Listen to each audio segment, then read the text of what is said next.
The longest waiting list on record, 5 million needing NHS treatment.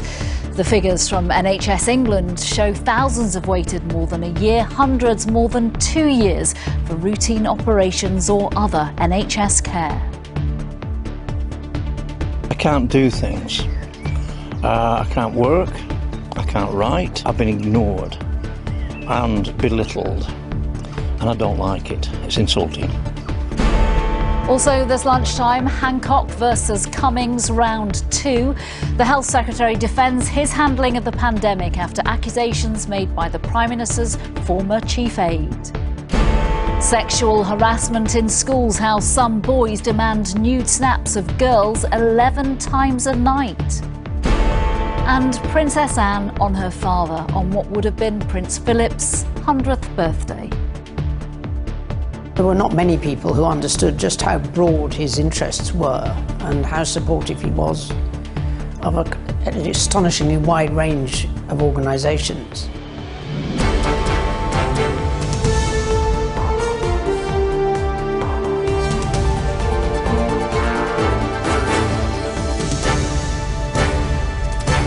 This is the ITV Lunchtime News with Nina Hossain. Good afternoon. The number of people in England waiting to start routine hospital treatment has risen to a new record high. New figures out today from NHS England show more than 5 million people are on the waiting list for operations or other NHS care. Nearly 400,000 have waited a year for treatment. Some have waited 2 years. There are signs that the situation is improving, but there are warnings the health service is still in a dire state. With the details and reaction, here's our political reporter, Shihab Khan. The pandemic has affected all of our lives, but for Winston Baldwin it has meant the triple hernia operation he has been waiting for 2 years has been repeatedly delayed. He is in a huge amount of pain, and now the 72-year-old farmer struggles to walk, to eat and to sleep. All he wants, he says, is to have life go back to normal. I can't do things. I can't work, I can't write, I'm not interested in very much at all. I've got a friend who's known me since I was 12, and he's seen me recently and he says, I've never seen you angry before. And I am angry. I'm very angry at what they've done at me. I've been ignored and belittled, and I don't like it. It's insulting. Winston isn't the only one waiting for hospital treatment. Data from NHS England shows that 5.12 million people were in a similar position at the end of April. That's the highest since records began. 385,500 have waited more than a year, which is actually down from the month before when it was at 436,000. Crucially though, before the pandemic, that figure was 35 times lower at just 1,600. Behind those figures are people who are waiting, sometimes in pain for their operation, and have obviously been waiting for a considerable period of time. And so it's very important that we address that. To tackle the backlog here at Queen Mary's Hospital at Roehampton, this new surgery treatment centre has been built in less than 4 months. It will have 4 operating theatres and will start treating patients on Monday. Patients have been very grateful for an understanding of the situation that we've all been through. Living with a condition that you've waited a long time to be treated means that potentially that goodwill may eventually run out, and so I think that we're all very keen to help address the waiting list by increasing how many more operations we can do. The NHS has faced significant challenges because of the pandemic, and the Department of Health says it is providing £1 billion of funding to tackle waiting lists and a further £160 million to trial new ways to make hospitals work faster. With such a significant backlog and so many waiting for treatment, the likelihood is we will be dealing with this for a long time to come. Shihab Khan, ITV News, Westminster. The prosecution continued to lay out its case against a teenager who is on trial for allegedly murdering 2 sisters in a park. Bibba Henry and Nicole Smallman suffered multiple stab injuries at Frayant Country Park in North London in June last year. Daniel Hossain is accused of their murders. He denies the charges against him. Sangeeta Lal is at the Old Bailey for us this lunchtime. Sangeeta, take us through what happened in court this morning. Well, prosecution shared evidence of the events leading up to the night that Bieber Henry and her sister Nicole Smallman were killed. Earlier this morning, their mother, Mina Smallman, arrived here once again to hear evidence and try to understand what happened to her daughters. Today, she watched CCTV footage, which prosecution believe is of Daniel Hossain and the days leading up to the alleged attack.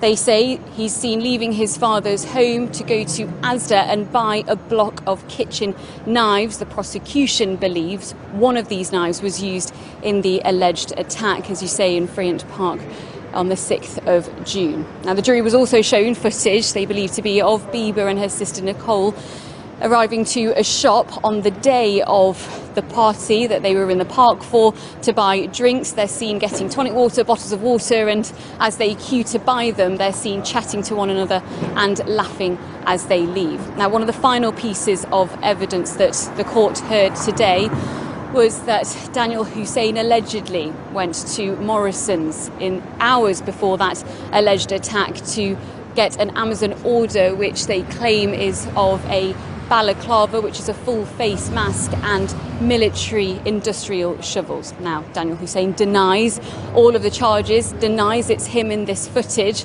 Later today, more evidence will be heard as the trial continues. Sangeeta Lal, thank you. Matt Hancock says he knew that Dominic Cummings wanted him sacked. The Health Secretary has spent the morning defending his handling of the pandemic to MPs, answering questions about care home deaths, the shortage of PPE, late lockdowns and problems with testing and tracing. It follows a series of accusations made by the Prime Minister's former chief aide last month. Let's begin by hearing what MPs wanted to know about Mr Cummings' claims. Did you ever say anything to the Prime Minister that you knew not to be true? No. Did you tell the Prime Minister in March that people in hospitals would be tested before they went back into care homes? We set out a policy that people would be tested when tests were available. You said, Secretary of State, right from the start, we've tried to throw a protective ring around our care homes. What was that protective ring? Well, I think the most important words in that sentence are that we tried to. Mm-hmm. It was very hard.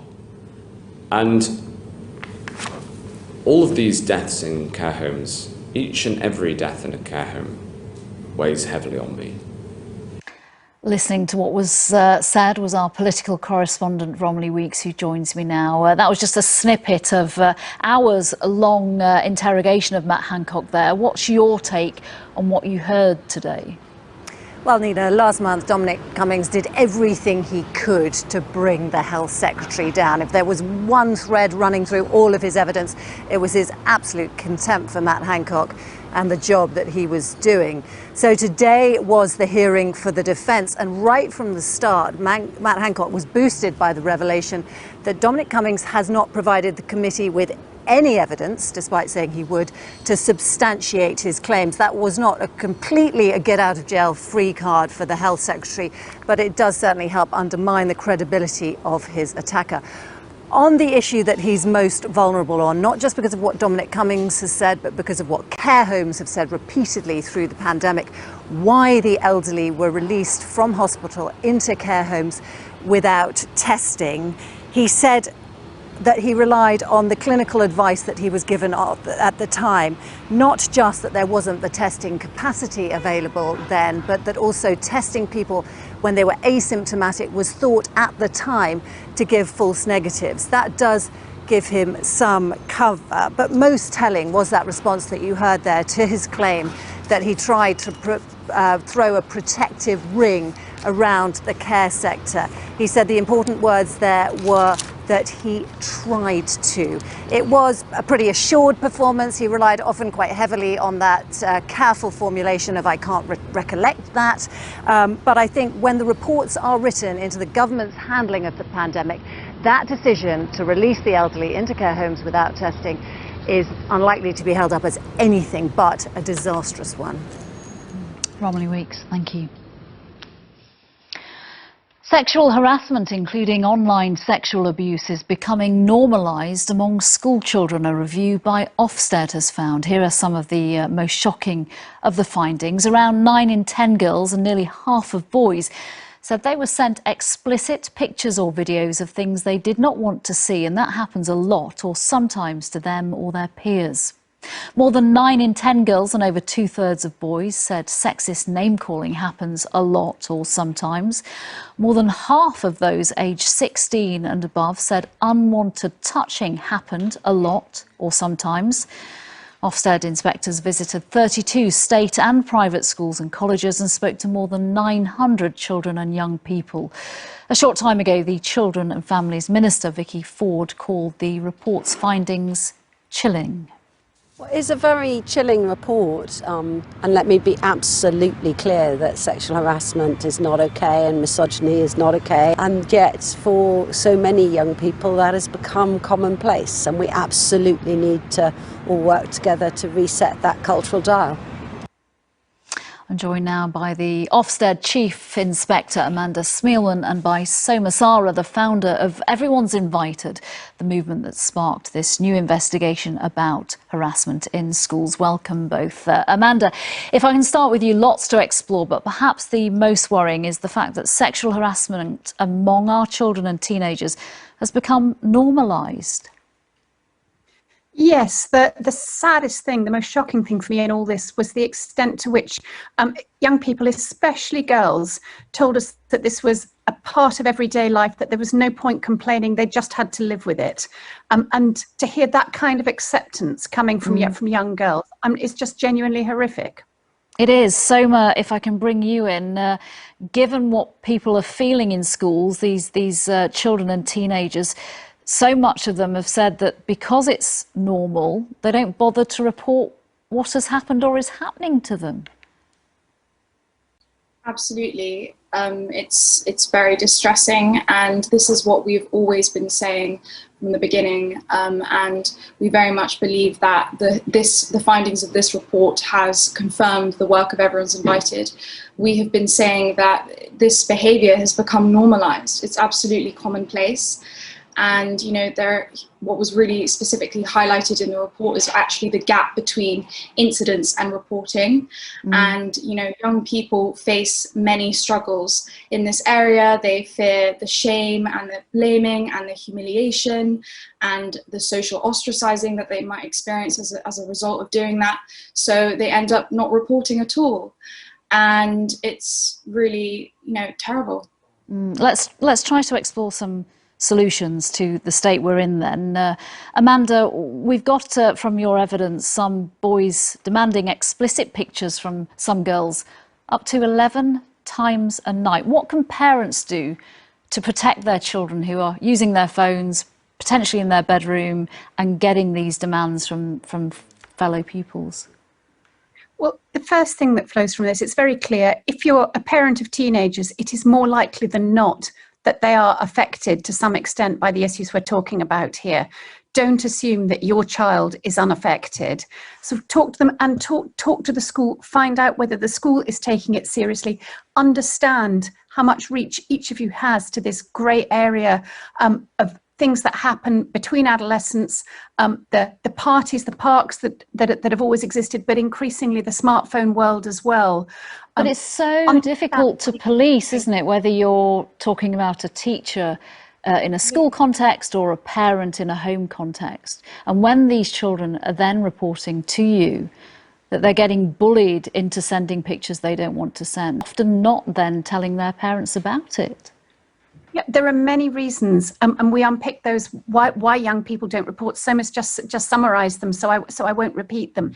But the clear message we've put here is that it's unrealistic to expect that a lot of this stuff will get surfaced and reported. So schools must act on the premise that a substantial proportion are affected and put in place the culture building, the relationships and sex education, the kind of behaviours, policies and sanctions that are designed to address this from the very onset, so that young people, even before they really get sucked into the world of adolescence, are prepared, properly understand this sort of spectrum from normal adolescent sexual development all the way through to the truly evil. Yeah, and some of this is starting at primary school level, isn't it? So, what if it is your child that is the one that is demanding these explicit pictures of other pupils? I think it's really important, the parental role in this conversation as well. I think schools and parents should absolutely be working together. And, you know, I think it's about parents encouraging in young people values such as empathy or boundaries, or even introducing the concept of consent earlier on. It doesn't have to be about sex. It can just be literally teaching them about, you know, the very concept, can I please give you a hug? Or can I borrow your pencil case? Things like that are crucially important, because at the end of the day, dehumanization is at the heart of rape culture, and we need to work against that. So teaching something like empathy as a family value is so, so important. Amanda, we've only got about 40 seconds left. The schools minister, the children's minister, has described the Ofsted report as chilling. What's your message to the government about what needs to be done to deal with this extremely complex problem that will lead to damaged adults if it isn't sorted out? Well, our first is about the importance of reversing the presumption and expecting schools and colleges to operate on the basis that this is happening. The online harms bill involves a number of parts of government, offers a real opportunity to tackle some of this. We know that some of this is flowing simply from the range of opportunities that young people have to see pornography, to use all sorts of apps that facilitate much of what we're seeing. And the communication, the kinds of communication that help parents understand and make sure that they're having the right discussions with schools. And of course, the guidance, that the government sets the framework of guidance for schools on what they should do. Much of that is well developed, but there's room to make it coherent, more accessible, and to pick up on some of the areas that aren't yet well covered. OK, Amanda Smealman and Soma Sara, thank you very much for your thoughts on this important issue. Thank you. The Prime Minister and the American President will meet each other in person for the first time today. Boris Johnson and Joe Biden and other world leaders are in Cornwall for the G7 summit. Their meeting could be overshadowed by American concerns about Brexit and the row over exports from Great Britain to Northern Ireland. To our political correspondent, Libby Vina, who's in Cornwall. Libby, this is Mr Johnson's big moment on the world stage, isn't it? Yes, a very big moment, meeting the American president face to face for the first time. And their meeting will be full of symbolism. The two men will be signing a new Atlantic Charter, echoing that signed by their wartime predecessors, President Roosevelt and Winston Churchill, when they stated what the post-war aims of America and Great Britain would be. I think the idea is to try and strengthen the friendship between the two countries, but what won't help matters is that Joe Biden himself once called Boris Johnson the physical and emotional clone of Donald Trump. He doesn't have much truck with Brexit either, but he is the guest here. Boris Johnson is his host, and the two men have some very big issues to discuss. Vaccinating the rest of the world against coronavirus within the next 18 months, the issue of climate change, and something as simple, really, as trying to reopen travel between America and Great Britain. A spokesman for the Prime Minister wasn't holding out much hope of that happening immediately, but I think it is a big issue, not least in terms of the two countries' economies. Now, overshadowing this, as you say, is the issue of the Northern Ireland Protocol. Joe Biden making clear that he does want the rows with the EU sorted, and sorted pretty quickly. The Prime Minister's spokesman saying today that they did see the need for urgent solutions. Libby Vina, thank you. On the day that Prince Philip would have turned 100, his daughter, Princess Anne, has been remembering the Duke's life and legacy. In her first interview since his death in April, she spoke to ITV News, saying that we all have to move on, but it's important to remember what her father did. Our royal editor, Chris Shipp, joins me now. Take us through what she told you about her father. Well, Nina, we know that Prince Philip died 2 months before his 100th birthday, and if we remind you of the pictures of him last summer, he was very active in his final year. These were taken when he was 99 years of age, of course. We were invited to Princess Anne's Gloucestershire estate, where she was awarding a medal that bears her father's name. It's called the Prince Philip Medal from the Royal Academy of Engineering. And actually, it was going to a woman engineer for the first time in its 30-year history, and you can see her there. But we spoke about her father's legacy, and she is very much her father's daughter, and she told me about not only his interest in engineering and where it came from, but her own interest in this field as well. There were not many people who understood just how broad his interests were and how supportive he was of an astonishingly wide range of organisations. And his perspective was really important. You told a reporter at around the time of your 70th birthday that actually if you weren't a princess of the United Kingdom, that actually you might well have been an engineer. I think that's probably true, because I think if anything broke, there was always a manner, have a look at this, see if you could mend it. I mean, you didn't throw things away. I mean, I'm that old. That often comes from your own family background. And the Queen has also been remembering her late husband. Yes, the Queen is at Windsor Castle. In fact, she's got quite a busy weekend because she's seeing Joe Biden at Windsor Castle on Sunday. But she's been presented with a rose. It's called the Duke of Edinburgh Rose. It came from the Royal Horticultural Society, and she was presented with it. It's newly bred, and it's been planted in the grounds of Windsor Castle, actually in the sort of East Terrace there of Windsor Castle, a terrace that the Duke of Edinburgh himself helped to design, and that's where the rose has been planted. And will hopefully, all things being well, grow. Let's hope it does. Chris Shipp, thank you very much. Thank you. And that's all we've got time for so far today. Mary Nightingale will be here with the very latest on the ITV Evening News at 6:30. From everyone on today's Lunchtime team and from me, bye-bye.